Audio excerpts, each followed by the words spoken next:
کہ شریعت نے ہمیں نرمی کا حکم دیا ہے۔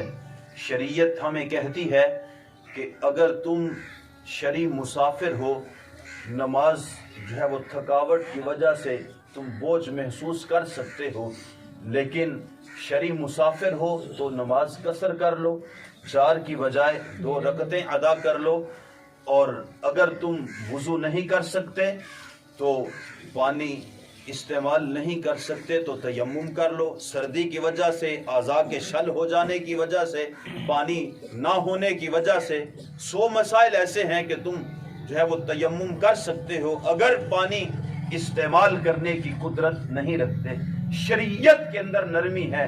نماز کھڑے ہو کے نہیں پڑھ سکتے، بیٹھ کے پڑھ لو، بیٹھ کے بھی نہیں پڑھ سکتے لیٹ کے پڑھ لو، لیٹ کے بھی نہیں پڑھ سکتے اشارے سے پڑھ لو۔ الغرض شریعت کے اندر نرمی ہے، لیکن فطرت کے اندر نرمی نہیں ہے۔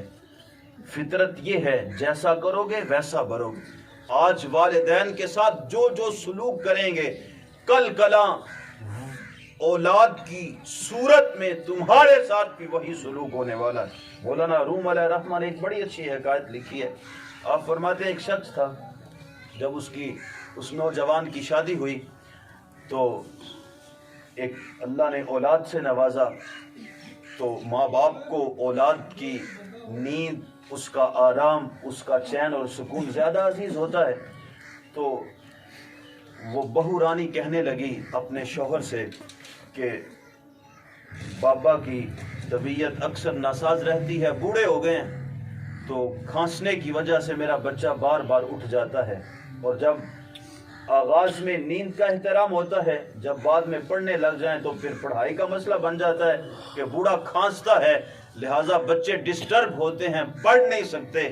تو مولانا روم فرماتے ہیں کہ اس نے اپنے شوہر کو چند باتیں سنائیں، تو شوہر نے، وہ بھی ایسا نالائق تھا، اس نے اپنے باپ کو کہا بابا وہ بھینسوں والا کمرہ ہے، وہاں پہ چلے جاؤ اور وہاں پہ آرام کر لیا کرو، وہاں پہ تمہارا بستر لگا دیا۔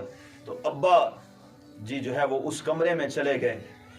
وقت گزرتا رہا، ایک دن اچانک سردیوں کی ٹھٹھرتی رات تھی، اور اسی نوجوان کا بیٹا کچھ سنبھلا تو اس نے اپنے دادے کو جو کمبل اس کے باپ نے دیا تھا وہ کمبل لیا اور اس نے 2 حصوں کے اندر تقسیم کر دیا۔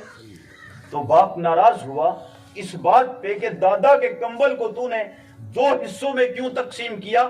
گھر میں پیٹی کے اندر بہت زیادہ بستر اور کمبل نئے پڑے ہوئے ہیں، وہ لے لیتا۔